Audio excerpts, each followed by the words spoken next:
This is the World app for Consider version of the application. On the wall, you can already see the QR code here. You can scan it when sending your assets, and you can also copy already here your WorldCoin wallet address directly. Then here, tap your profile at the top, and it will take you to your account settings. From there, you can add your profile picture. Choose which photo you want to use, and if you don't like it anymore, you can also delete it. Then there are options here. You can either choose a photo from your gallery or you can take a new photo.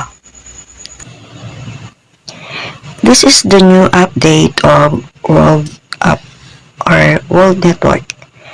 It says here that we need to upgrade already to the new version of how to log in.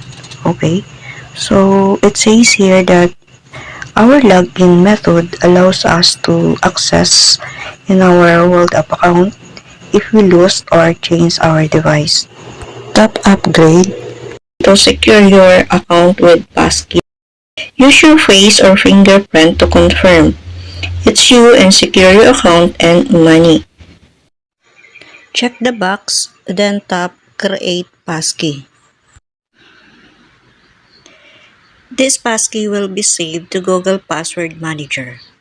If you have many Gmail accounts, just choose one account where you want to save your passkey. So enter lock screen. Then done creating passkey. Now my setup of the new login version and passkey is successful. I was really hesitant before because the Philippines no longer had full access to the app, but thankfully everything went well and I was able to complete it properly. Now my World App account is secure and I can easily transfer it to another phone whenever I want because it is connected and backed up to my Gmail account. After setting up the passkey, I also set up my Google account. Before checking the box here, it's better to read Nethermind's terms for storage backup first. If everything is okay for you, you can proceed. Just check the box, which means you agree. Here it's up to you whether you want to connect your Gmail to the apps. It's your choice, and you can also choose not to connect it.